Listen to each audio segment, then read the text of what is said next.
大众请起立。和线上集会班开始。向武吉老母行3鞠躬礼，前到1鞠躬，再鞠躬，3鞠躬，坤到1鞠躬，再鞠躬，3鞠躬，请讲师慈悲，前到鞠躬，坤到鞠躬，请坐下。前人、副前人、各位诊断师、顾问、领任、副领任，以及各位前人大德，大家早安。祸水承蒙上天慈悲，祖师弘慈，师尊师母2位老大德的大恩大德，还有我们辅导前人5大牺牲的精神，以手大捐成前人的慈悲，还有各位诊断师、前人各位诊断师的提拔，祸水才有今天的这个机会。还有我们的前辈者对后者的栽培、鼓励、成全，或者还有今天能够跟大家互相学习，是或者才疏学浅，因此在报告过程当中有所不足，在所难免。加上呢，如果再有言语上的冒犯，请各位前能够多多体谅。那么今天或者要跟大家学习的题目是红尘菩提。那么什么叫做红尘？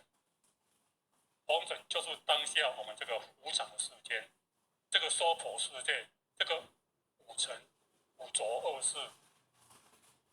那么什么叫做菩提？菩提就是觉悟。那么红尘菩提就是说，我们在这个红尘当中，如何能够觉悟我们的心？因为红尘是外在的环境，菩提是我们内在的心境。当我们的心境面对外在的环境，我们的心是明还是悟？关键不在外面的世界，而是在我们的内心的世界；不在于外面的环境，而是在我们自己的心境。那么过去以来，轮回以来，我们的心是迷的，我们在红尘中而迷。那么今天我们要在红尘中来觉悟，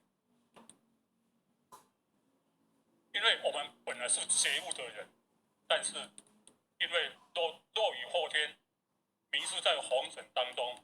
那么透过修道的过程，让我们的心再一处的觉悟。那么这些过程当然必须要透过很多的因缘，才能够达到这个菩提。那么呢，今天或者就以这个题目跟大家互相的勉励。徒儿呀，老师降世做过人，做过和尚，我知道这人间做人的苦痛。老师生在天堂，知道天堂的逍遥；老师也下过地府，知道地府的可怜。看，每一个诸佛菩萨都来过这个红尘世间，做过人也好，做过和尚也好，其实他们是过来人，因为他知道天堂的逍遥，也知道地府的可怜，也知道人间的苦痛。他们以过来人的身份、过来人的智慧，再一次的呈现再来，要来普度众生。因为不忍众生流连红尘苦海，沉沦地狱，才花誓愿普度众生，但望徒儿回到天堂，享受天堂的逍遥。因为师尊老大人他不忍我们流连红尘苦海，再一次的沉沦地狱，再度红尘，呈现再来。已经离开这个红尘苦海了，可是诸佛菩萨他的大悲心呈现再来，他不住生死，他不愿生死不住涅槃，再一次的来到这个红尘当中，要帮助我们，要度化我们，要教化我们，能够早一点觉流连红尘已经6万年了，我们轮回已经6万年了。诸佛菩萨不忍心，才会发愿再一次的来度化我们。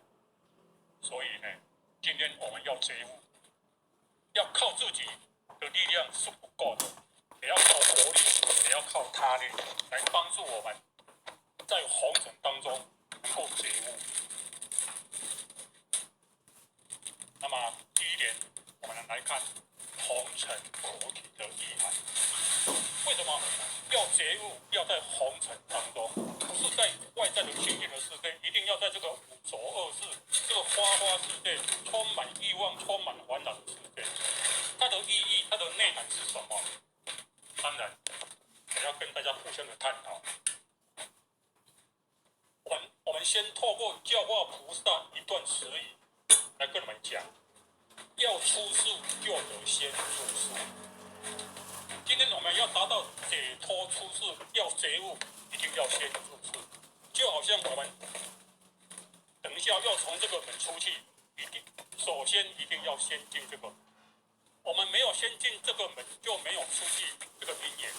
我们要达到出世，一定要先入世这个红尘当中。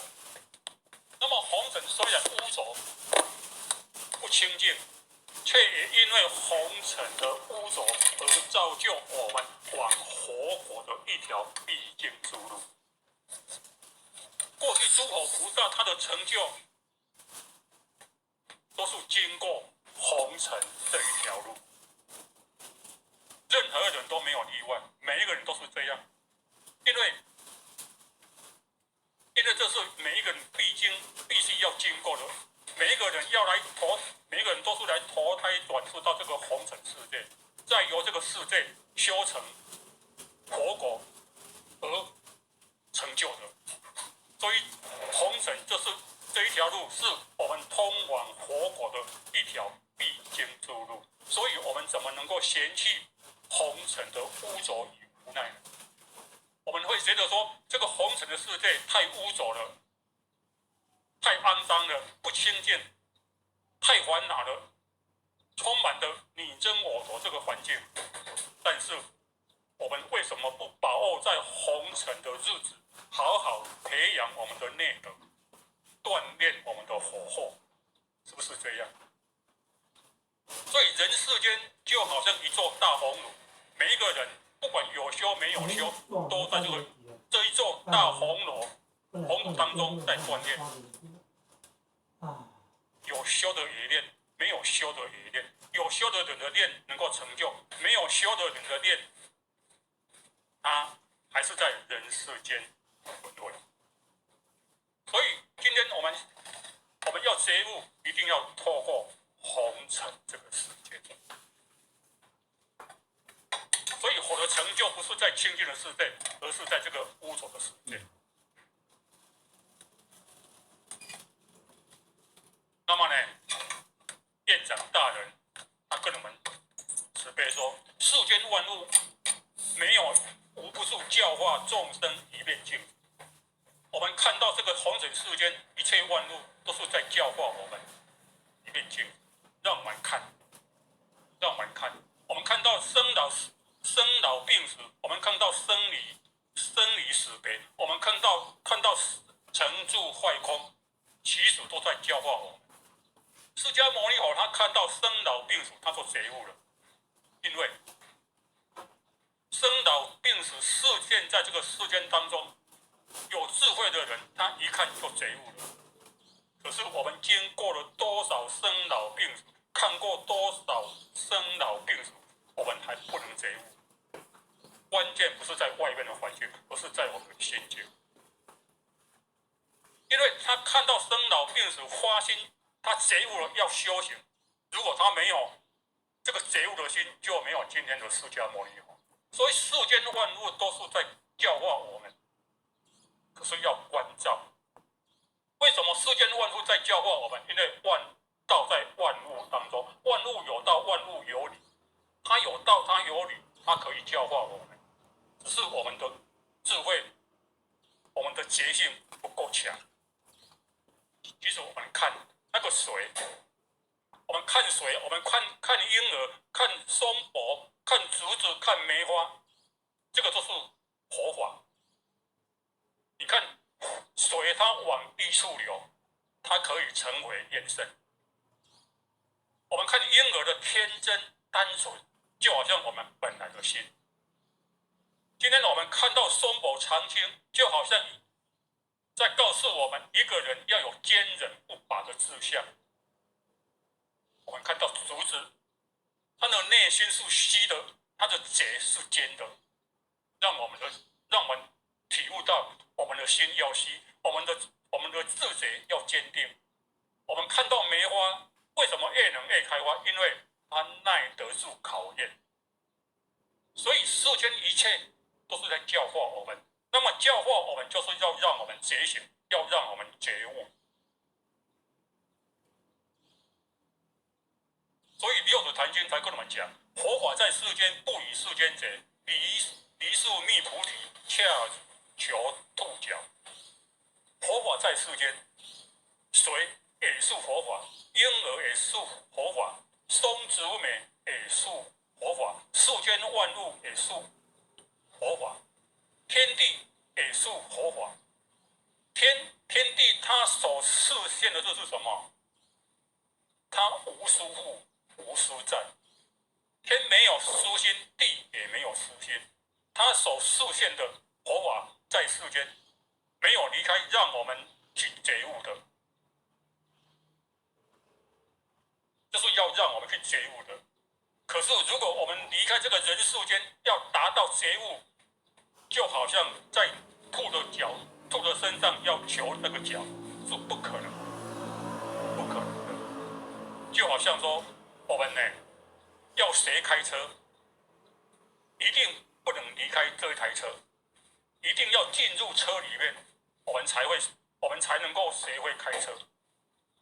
绝对没有说我要学开车离开车，今天绝对没有说我要学开车没有进入车里面，不可能。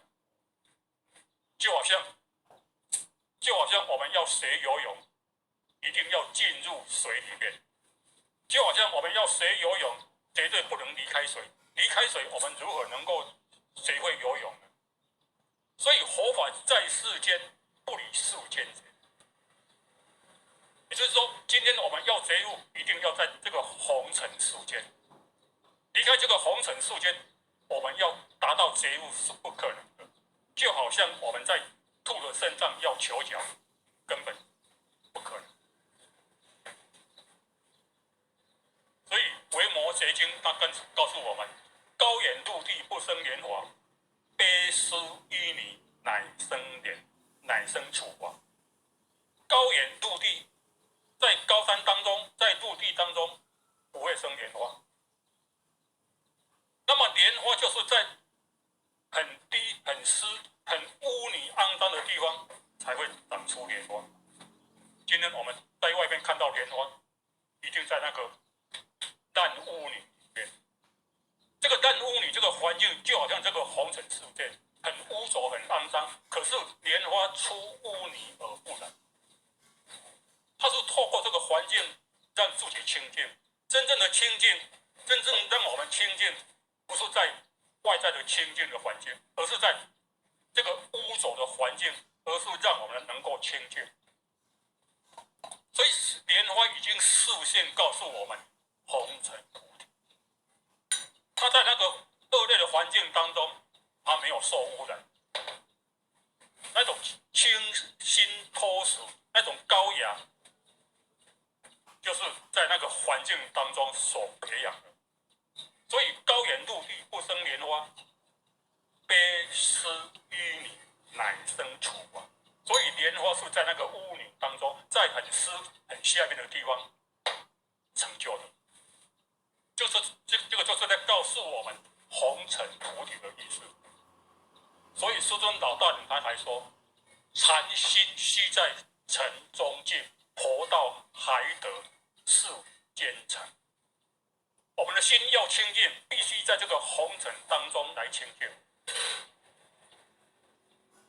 其实我们会觉得说，我要清净，就是找一个都没有声音，都没有嘈杂的声音，才是清净。清净不是在看外面的环境清净，而是在我们的心清净。真正的静是在动中取静，静中之静不是真静，动中取静才是真静。能够在这个纷纷扰扰、动荡不安的环境当中，我们的心能够静，这才是真正的静。在很清净的地方，这个静不是真正的静，所以佛道还得世间成。要成佛，要成道，一定要透过这个世间来成就。所以呢，每一个人，过去诸佛菩萨，过去成道的人，一定都是在这个世间所成就的。任何人都是一样，过去佛、现在佛、未来佛都是一样，一定都要在这个世间来成就、来修炼。所以禅师他跟我们讲：人因地而倒，因地而起，离地而起，无有是处也。今天我们人会跌倒，是因为地而跌倒。那么既然我们因为地而跌倒，就要以地而爬起来。过去呢，世尊带他的弟子呢去化缘，那么呢，有一位弟子不小心被路上的石头绊倒了，众弟子很紧张，要赶快去把他扶起来。世尊说：“不用，你不用帮他扶起来。他因为不小心因为地而跌倒，他就有能力因为地而爬起来。今天我们因为红尘而迷失了，我们也要以红尘这个环境来觉悟。今天或者在这边跌倒了，绝对不可能离自己这个地方要起来。今天在这边跌倒，不可能在那边爬起来，不可能。所以离地而起，无有是处呀。离开自己所跌倒的地方要爬起来，其实没有任何地方让我们可以爬起来。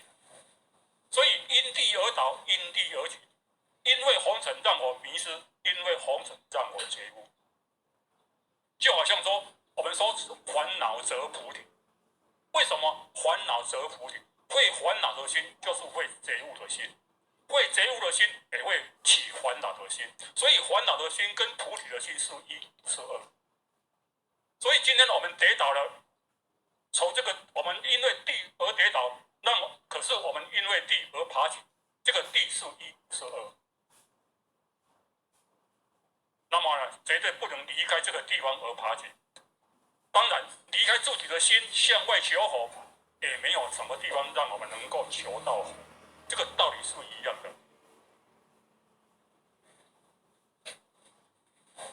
所以，过去的古德先贤他跟我们讲：救世间、出世间，救一生了一生，救生死了生死。今天我们要解脱出世，救世间、出世间，就以这个世间来达到解脱这个世间。救一生了一生，就以这个身体的业力，就以这个身体来了我这一生的业力，就以这个生死的身体来了脱我的生死。所以呢，今天我们要从这个世间达到出世间，一定要在这个世间。今天我们要了脱这个身体的业力，一定要透过这个身体来了脱。今天我们要了脱生死，就要以这个有生死的身体来了脱生死。因为我们要了脱生死，绝对不是要靠外在的东西，靠外在的力量，而是要靠这个身体。这个身体是有生死的，可是这个有生死的身体，就能够帮助我们了脱生死。这个意思就是说，我们要觉悟，也要透过在红尘当中。那么第二点，红尘菩提，我们应该有的觉知，应该有所觉醒，应该有所了解是什么？第一，六道中人道最为尊贵。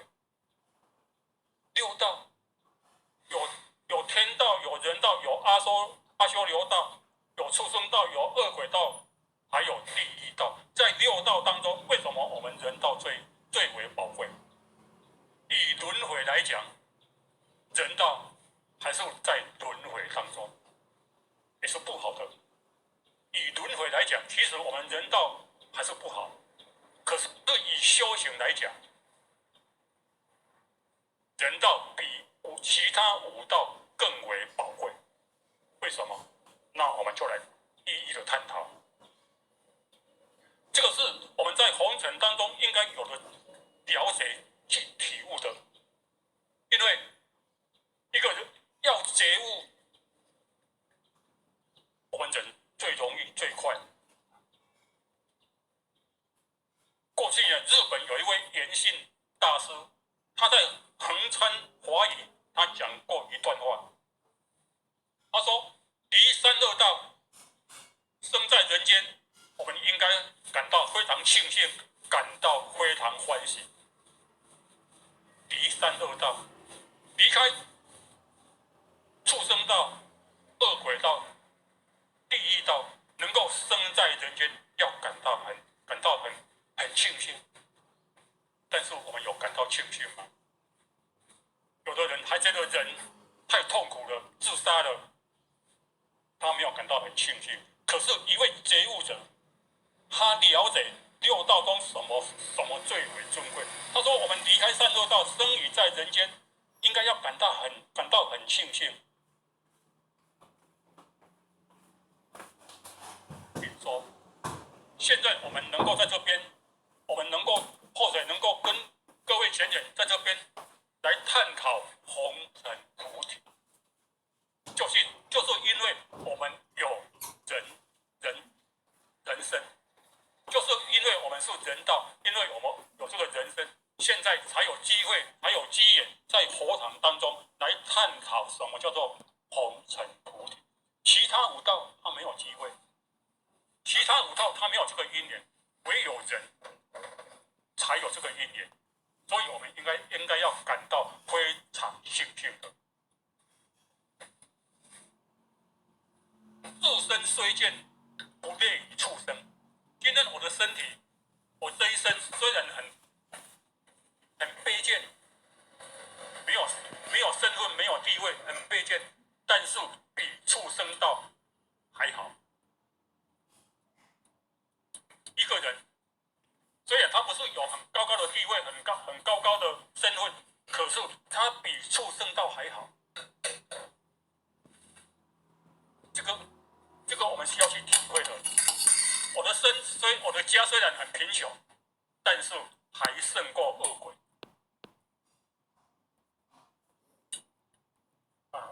恶鬼这个恶或者打错了。我虽然很贫，但是我有3餐可以吃。恶鬼呢，他什么东西都没有吃，没有东西可以吃，所以吾家虽贫，犹胜于恶。Om Mani Padme Hum Om Mani Padme Hum 人世间虽然很多事情不如意，很坎坷，很痛苦，可是不会比地狱的苦更苦。地狱的苦太苦。人生的苦虽然很多，人生的事情很多不如意，但是不会比地狱受苦的众生更苦。过去呢，阿难尊者他请示释迦牟尼有说，地狱的苦到底是什么样的苦？请世尊慈悲开示。世尊停了很久都没有讲话。他说：地狱的苦太苦了，是我们的心无法想象，是我们的心无法接受的。最后他做简单的比喻，他说一个人犯罪，早上用100支枪刺他的身体，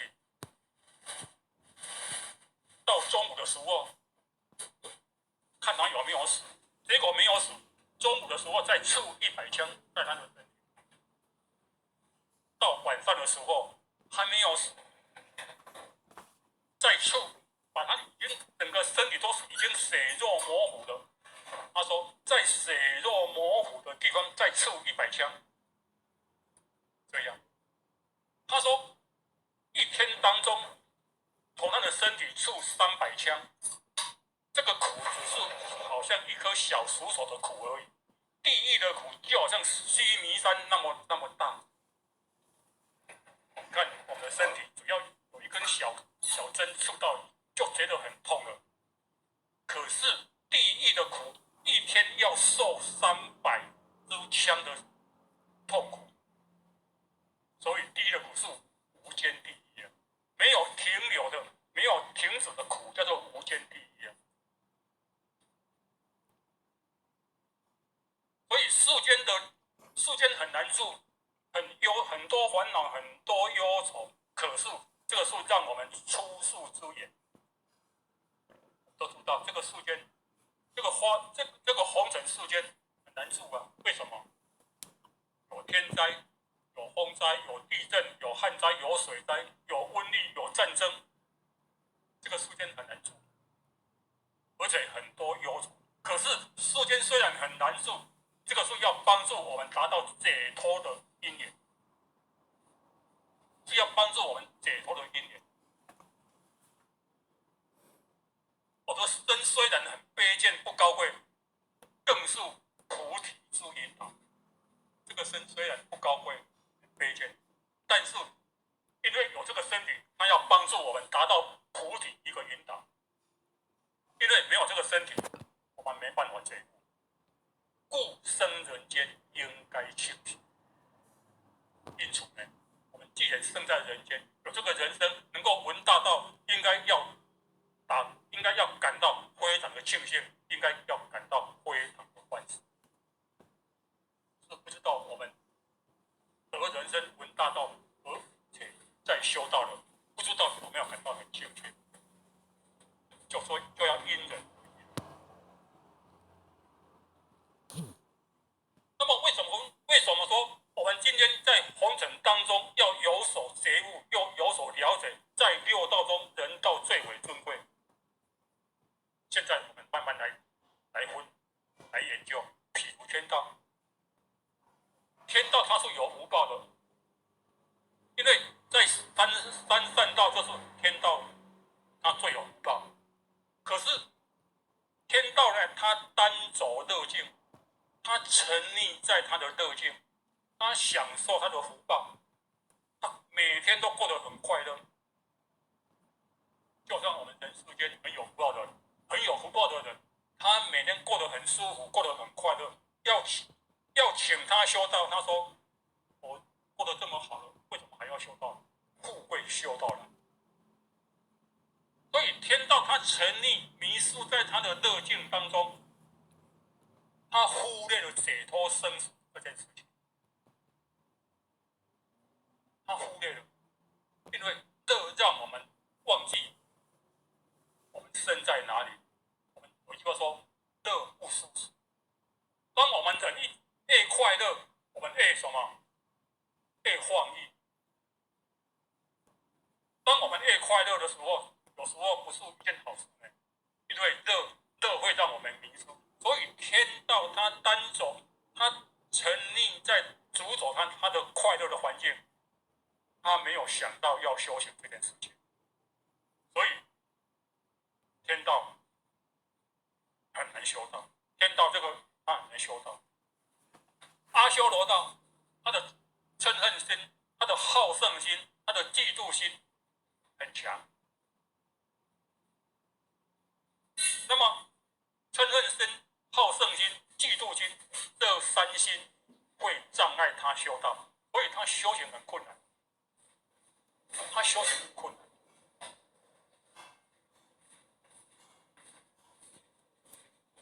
呢，今天我们看看自己到底有没有嗔恨心，到底有没有争强好胜的心，到底有没有嫉妒心。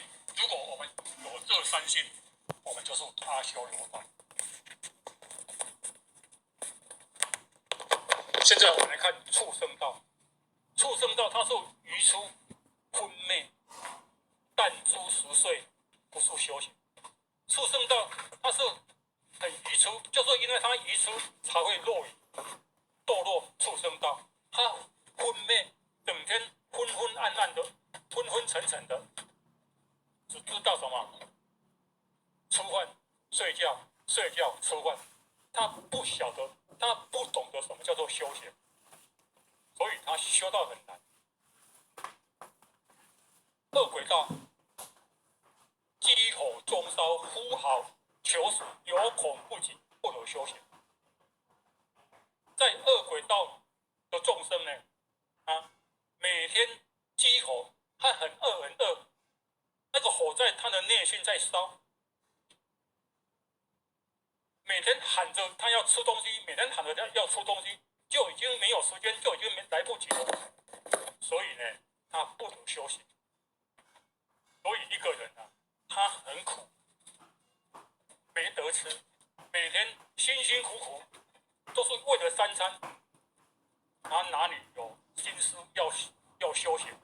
他没办法修行。所以恶鬼道他也是不得修行。所以，那么看地狱道，地狱道就是众苦交加，受罪无间，更是不能修行。在恶鬼道，刚刚或者有跟大家已经研究过了，众苦那个苦太多了，他所受的罪是没有停止的，是无间的，所以他不能修行，他没办法修行。唯有人道，现在我们讲人道，跟我们人道有苦有乐都有，可是乐少苦多啊。我们的乐很少，苦很多，可是就是因为乐少苦多，让我们能够容易启发觉悟的心。你看，天道他的乐多，苦少，他忘记修行。其他的阿修罗道、畜生道、恶鬼道、地狱道，那个苦很多，苦太多了，也不能修道。但是我们今天有苦乐相间苦跟乐都有，乐少苦多，苦让我们能够启发，让我们觉悟。所以过去呢，那个修行人他说，比丘带有3分病，才会发道心，就是因为我们有3分的病，才会让我们觉悟，这个病苦才会发心，才会觉悟。那么小安、小康呢，可获闲暇以修道。所以你看，以前我们的环境小康也没有很穷，也没有很穷，也没有很富有，就是小康小安。可是可以让我们得到时间来修这个道业。所以我们人就是这样，我们没有过多的乐，我们没有过多的苦，刚刚好小康，让我们有更多的时间来修这个道业所以修人道很容易接近道，人道很容易觉悟，人道很容易解脱。为什么？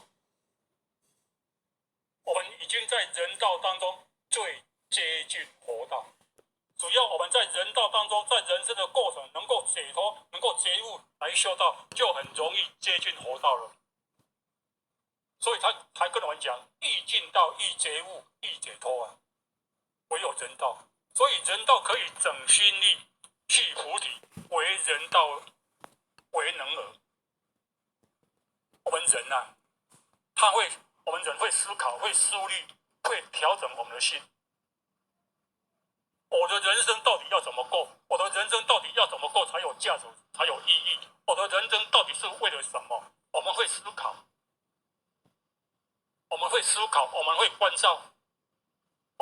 会调整，然后走向菩提这条路。唯有人道才能够这样，唯有人道才能够这样。所以我们人非常宝贵。所以佛才跟我们讲，人生难得，人生难得。佛跟我们讲人生难得，他绝对不会骗我们。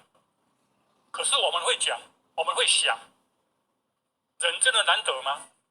全世界70几亿的人，人难得吗？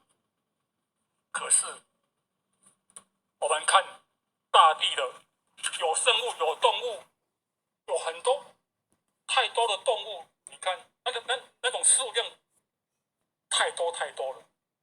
所以佛才跟我们讲，他的手从地上抓一把泥土，然后把泥土撒向大地。他说，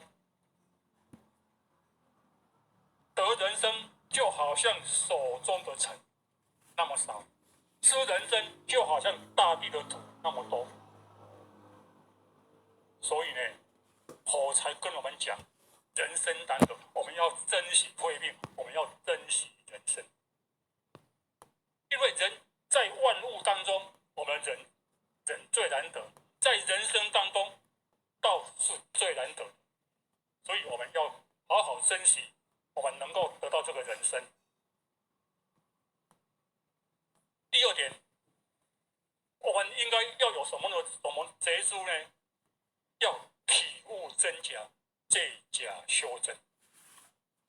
要体悟什么是真，什么是假，然后能够借假修真。过去呢，有一位修行人，他问普照禅师，他说：若言佛性，如果说佛性现在就在我的身体，那么既然在我的身中没有离开任何一个人，为何我今天没有看到佛性？请根为消逝，让我们能够开悟。一位修行人啊，他问那个普照禅师啊，他说：佛性就在我的身体，可是既然在我的身体没有离开任何一个人，为什么我今天没有看到佛性呢？请禅师你帮我解释，让我能够开悟，让我能够体悟。那么普照禅师就回答他：在你的身中，你自己没有看到，就好像说，在2、6、10中，我知道饿，我知道我口渴，我知道冷，我知道热，我会生气，我会高兴，到底是什么东西让我高兴，让我欢喜，让我知道饿，让我知道口渴，让我知道热，让我知道冷，是什么东西让我知道？再反问他，因为他说佛性他没有看到啊，可是要让他去感觉什么东西会饿，会渴，会热，会冷，会欢喜，会嗔恨，是什么东西？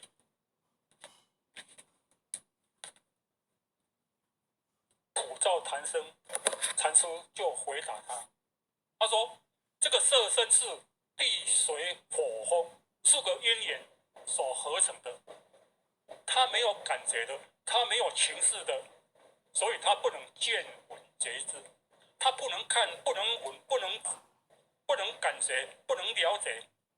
这个身体是没有感觉的，它是无情识的，因为它是地水火风因缘所集合的，所以能够见闻觉知，必是你的佛性。他说：我们今天能够见，能够闻，能够有感觉，能够知道，就是我们的佛性在感觉，就是我们的佛性在看，就是我们的佛性在听，就是我们的佛性在感觉。所以呢，过去有一个广告，有一位小孙子，他骑那个小车啊，压到他的阿嬷的脚。他说：“阿嬷，你怎么没有感觉？”所以今天我们的身体有感觉，就是我们的活性在感觉。我们现在我们能听、能看、能感觉，手能动，嘴巴能讲，就是因为我们的活性。所以今天我们要体悟真假，普照阐述，就是要让我们从这个地方去感觉是什么是真，什么是活性。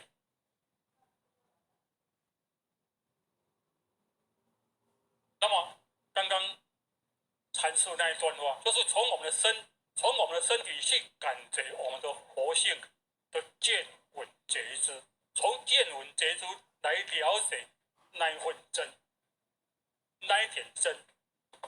所以什么叫做真？我们灵性是真。什么是假？肉体是假。所以我们的身体呢？我们的身体是有两个人，有真人有假人。那么真人假人呢？真人他是无形无相，假人是有形有相。真人他是无生无灭，假人是有生有灭。真人他是无增无减，假人是有增有减。为什么说有增有减？今天我的年纪增加了，可是我的生命减少了。可是我们的灵性它没有所谓的增，没有所谓的减。我们的灵性无得无失，我们的肉体呢有得有失。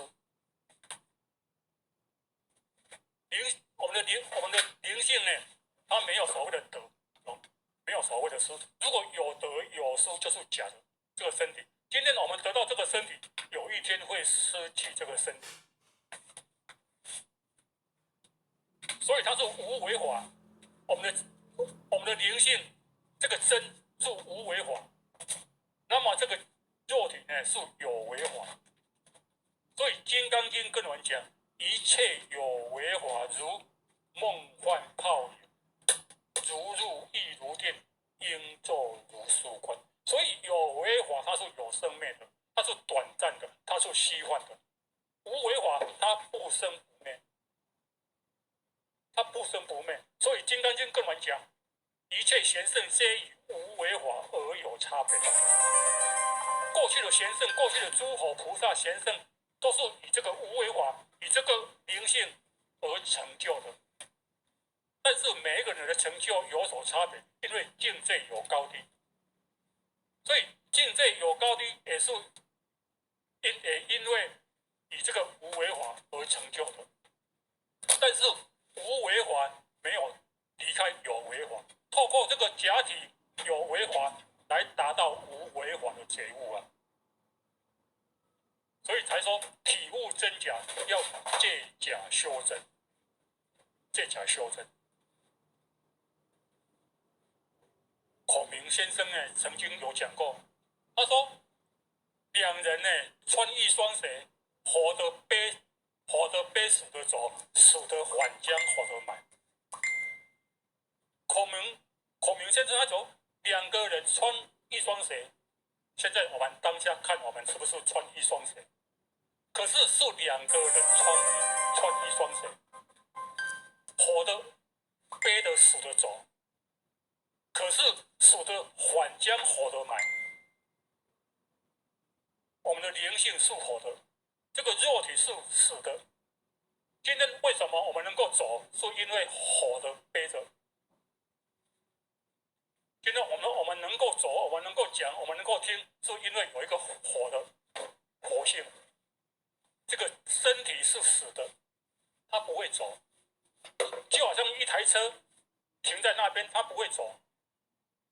可是，一旦车主进去了，这个车就会走了。车主就好像我们的灵性，背着死的走，可是到最后死的还将，活的埋，死的把活的埋掉了。为什么？以假害真呢？我们这个假肉体，因为不知道什么是真假，这个假害到真的，让我们的灵性生死轮回啊，所以死的反将活的埋啊。所以我们老母娘她很悲伤，很悲叹，她讲：活转人生殊不知，迷昧真性披罪皮，还把活生多诽谤，误把灵性做污泥。今天我们每一个人都是火来转世的，可是我们不知道，我们迷昧了，我们迷失自己的真性，罪了很多的罪过错，就好像披了一件罪皮在我们的身上，还把活生多诽谤，我们把我们的活性伤害太多了，最后把我们的灵性污染了，所以今天才沦落速生六道的轮回。所以因此今天我们在这个人世间，我们要觉悟，我们要觉悟，我们要觉悟，就要体悟真假，来借假修真。以这个假，过去我们是以假害真，现在我们要借假来成真啊。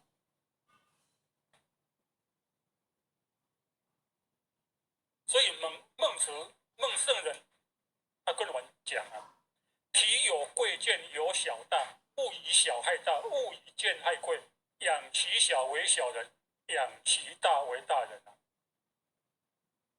他说我们的身体有贵贱，有小有大，有贵体有贱体，有小体有大体。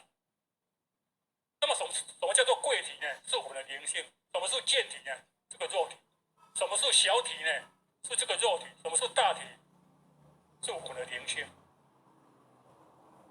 不要以小害大，不要以贱害贵，不要因为这个肉体、这个小体来害大体，也不要以这个贱体来害贵体。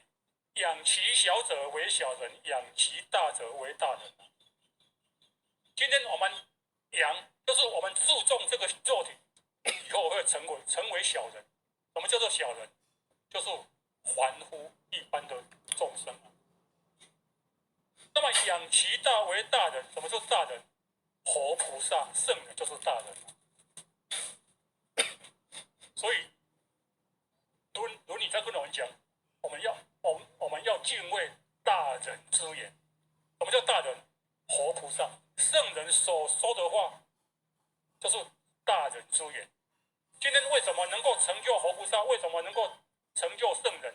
因为他养其大，他涵养、他修养这个大体。可是我们今天为什么成凡夫？因为我们养其小。所以古得其养，无所不养。所以养，每个人的志向不一样。今天我们的志向是凡夫，最后成为凡夫。今天我们的志向是圣人，以后会成为圣人。所以养很重要。所以透过孟子这一段话，让我们知道什么是真，什么是假，要如何来借假修真，就是不要以小害大，以贱害贵。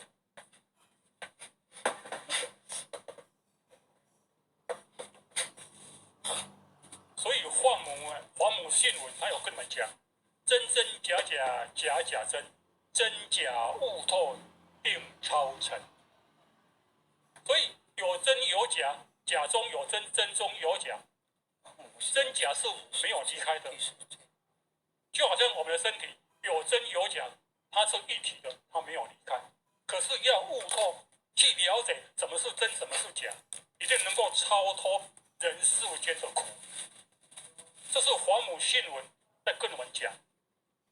问题，我们是不是能够悟透什么是真，什么是假？这是一个正知正见。什么是真，什么是假？这个是正知正见。真正的知，真正的看见。如果没有正知正见，我们会把假当作真，我们会把真当作假，这个是邪见、颠倒见。所以六祖坛经才跟我们讲，正见明出世，邪见明世间。我们有正知正见，能够解脱出世。邪见明世间，什么叫邪见？就是不正确的见解，叫做邪见。邪就是偏了，邪就是颠倒，把假当真，把真当作假，这是邪见。邪见叫做世间，永远在世间轮回，永远在世间受苦。所以信文跟我们讲，真假悟透并超尘，能够超脱这个尘世间的迷惑，能够超脱这个人世间的苦，所以一定要悟透真假。当我们能够悟透真假，有正知正见，我们就不会迷于假。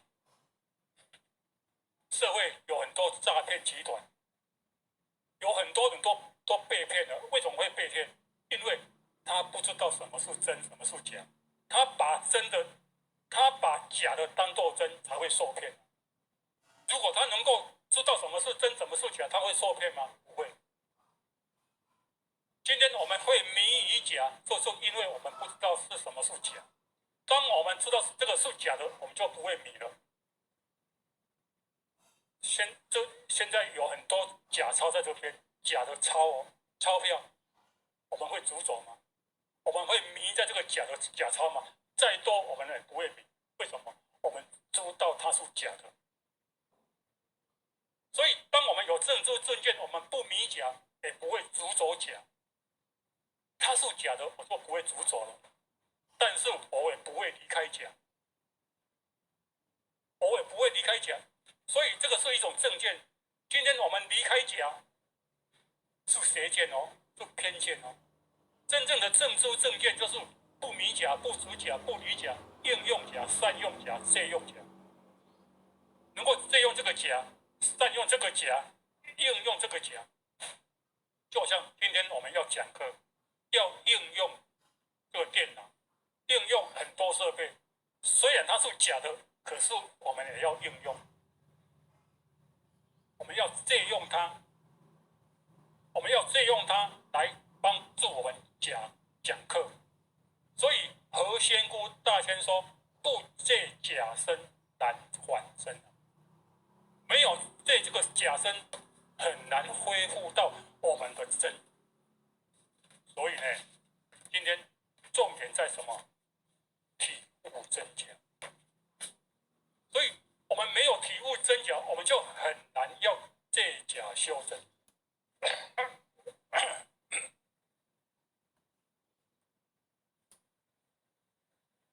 所以何仙姑大仙他跟我们讲，多少炎云佛子从天而降，迷真逐妄，失却真本容。今世明知一指点，告示了真，指点了真。多少炎灵佛子是从天来到这个人世间，可是来到这个人世间，迷失了真，可是在追逐一切的妄，失去了我们本来的面目。但是今天我们受到明示一指点，告诉什么叫做真，告诉指点我们的真在哪里，就是在我们的明示一指点的地方。这里有我们的真主人，我们的真灵性。为什么要求道？为什么要求到指点我们？就是要让我们去体悟什么是真，什么是假。所以今天我们要体悟真假，借假修身是一个关键。这个身如果迷了，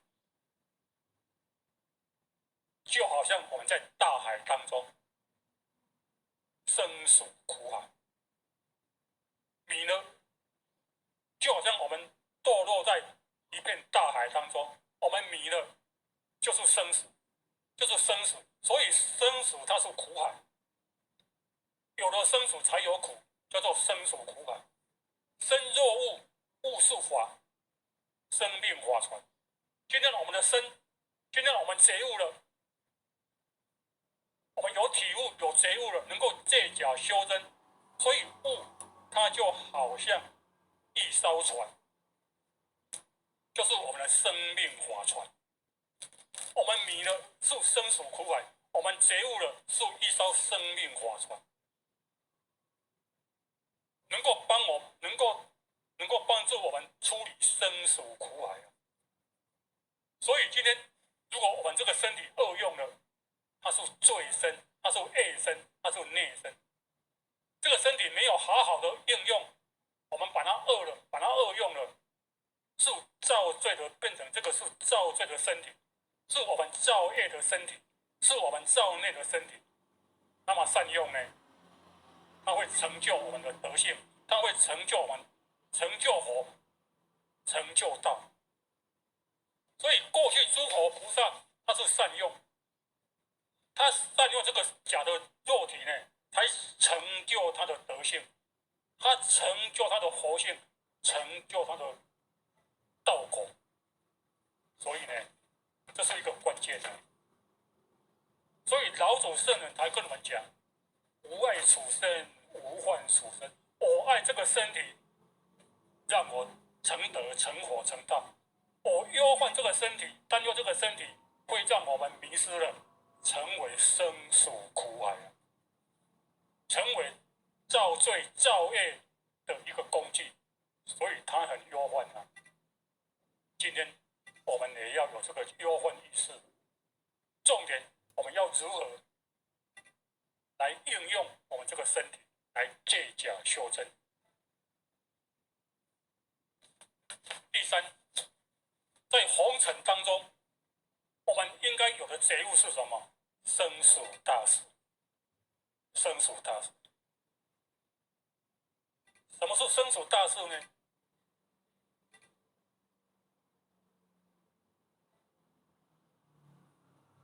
其实你看，以我们这个身体的生死来讲，今天一个婴儿要出生了，这不是大事。一个孕妇她要生孩子，有一个要生孩子，那个生是大事啊。要把所有的事情都放下，赶快去生孩子，因为生代表大。一个人死也是大事，为什么？一个人生病了，车祸了，很危险了，救护车载他要去医院，你看所有的人、所有的车都要闪开，都要让他通过，为什么？生死大事。一个人面对生死是一件很大的事情，就好像总统的车队在路上，看到一辆救护车，他也要闪开，让他通过。为什么？生死大事啊！生死大事，何况我们的轮回生死大事呢？所以佛才跟我们说，众生从无始生死以来，不断轮回，却不知道这就是苦的根本。今天我们众生兄弟姐妹，从无始以来，生死以来，不断的轮回，可是我们不知道生死轮回就是苦的根本。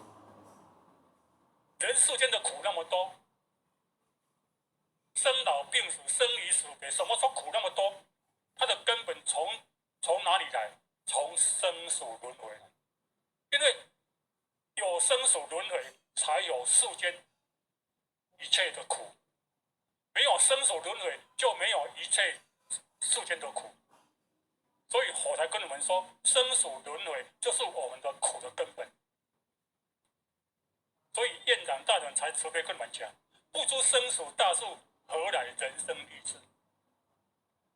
不知道生死是一件大事情，哪来的立志觉悟呢？一个人会立志修道，一定知道生死大事。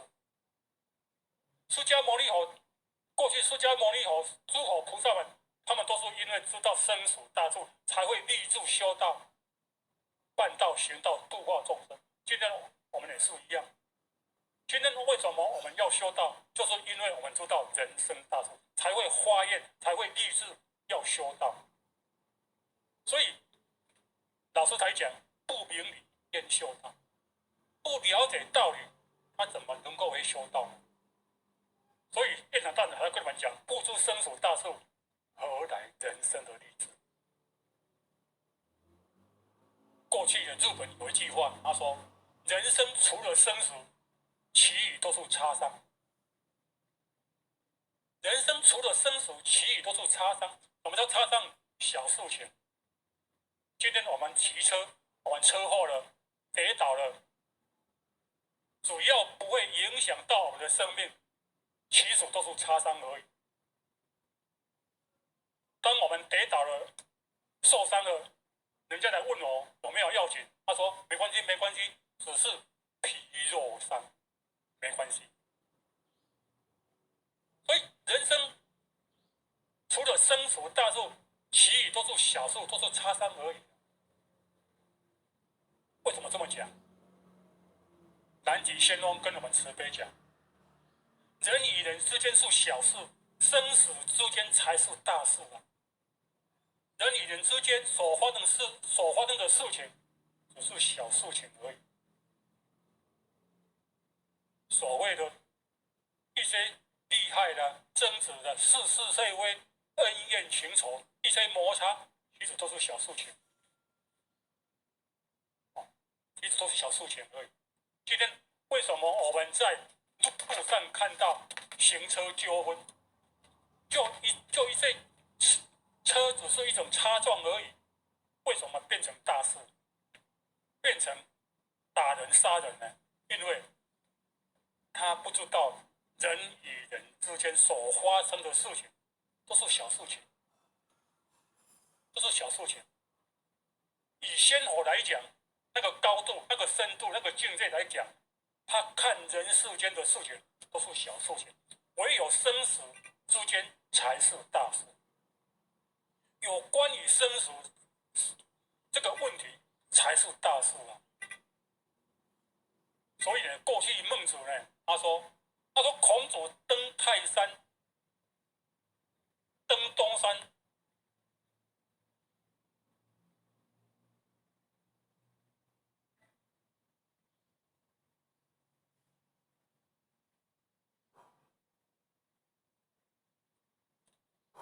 网络不顺了，中断了。而小鲁啊，孔子他站在东山那么高，看鲁国就会变小了。登泰山而小天下，他登泰山来看整个天下，天下变小了。为什么？他站在高度。所以，当我们境界越高，当我们觉悟越高，我们看人世间的事情都是变小了，变小了。因为他站在高度看。今天仙火他是站在高度来看人世间的事情，都是小事情，唯有生死才是大事。所以我们才说大而化之，以大化小，要以大事来化小事，以大来化。当我们想到生死才是大事，那么我们周遭跟与人之间所发生的事，都是小事，以大化小，以小化无啊。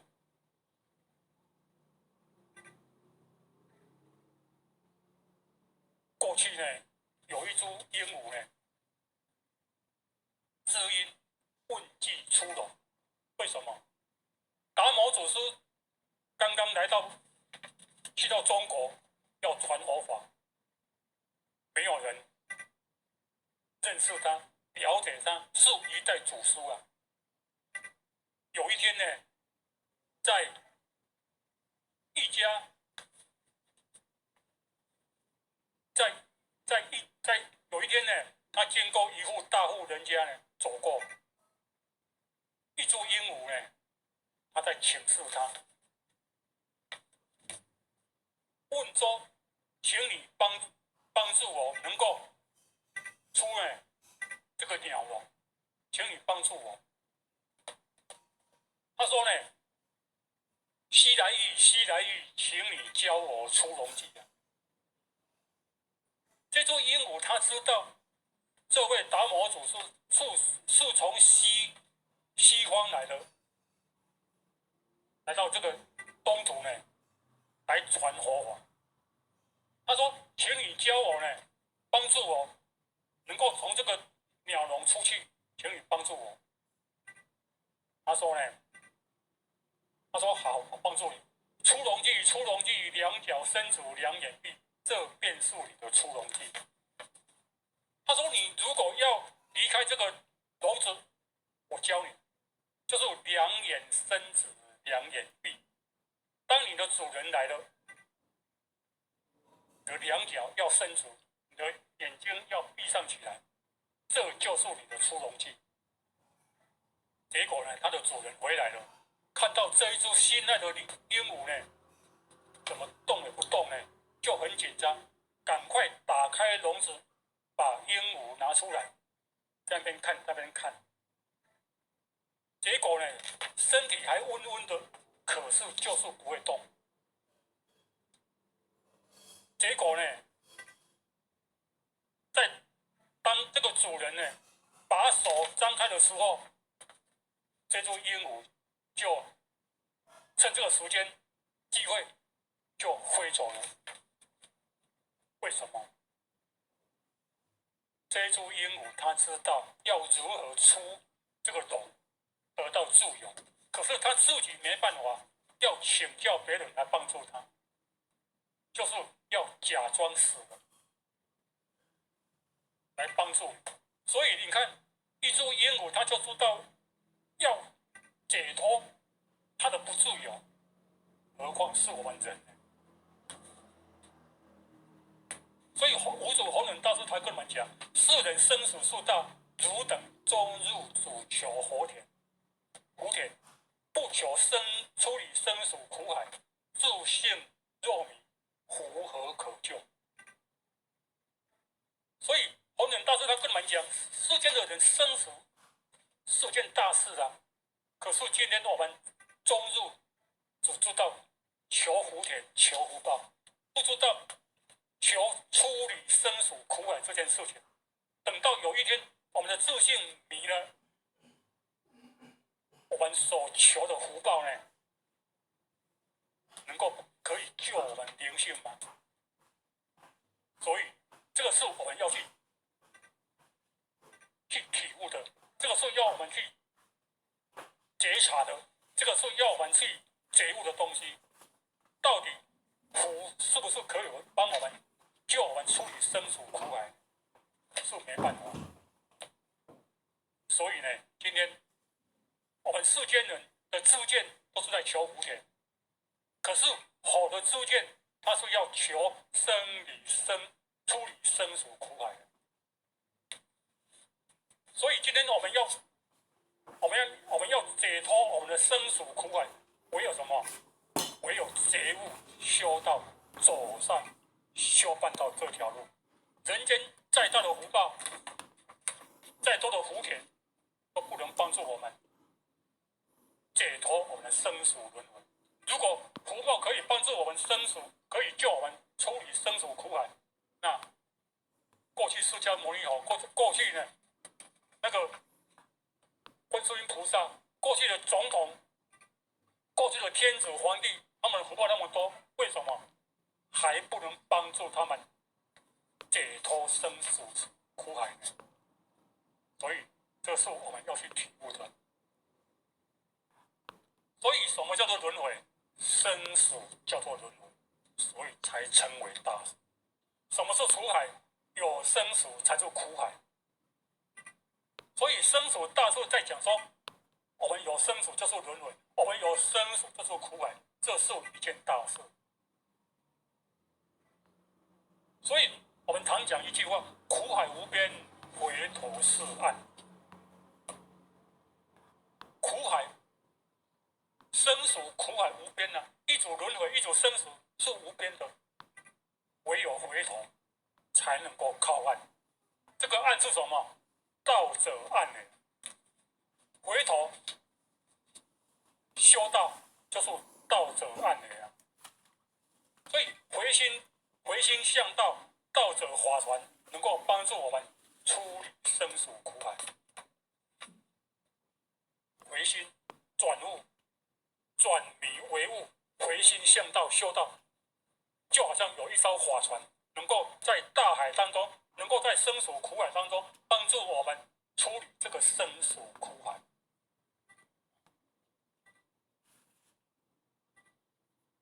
所以师尊老大人才跟我们慈悲，问途因何要修道？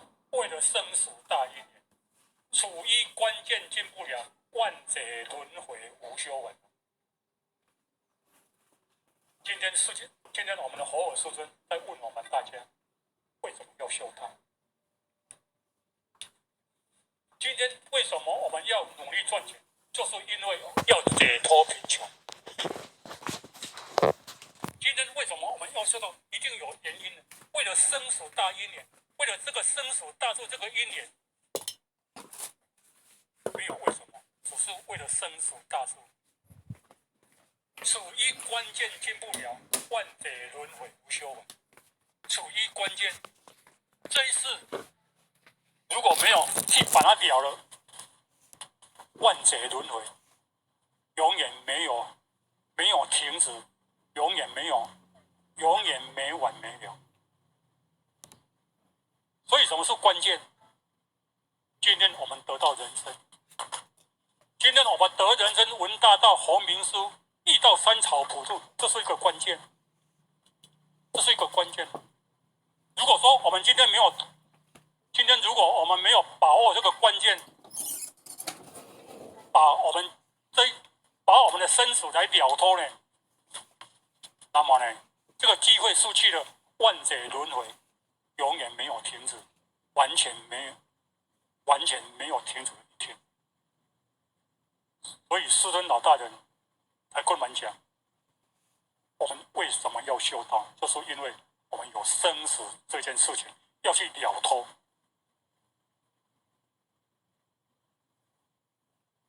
所以佛尔师尊才跟我们讲，人类最大的苦难是无止境的轮回，唯有求道、修道、行道，才能息释人世间的苦。人类其实我们现在要去觉悟、去了解人类最大的苦，人类最大的灾难在哪里？就是我们无止境的轮回。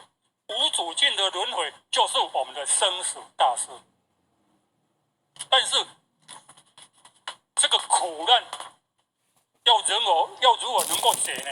唯有求道、修道、行道。今天我们没有求道，我们没有修道，我们没有行道，我们不能解脱我们人类最大的苦难。所以唯有求道、修道、行道，才能息释人世间的苦。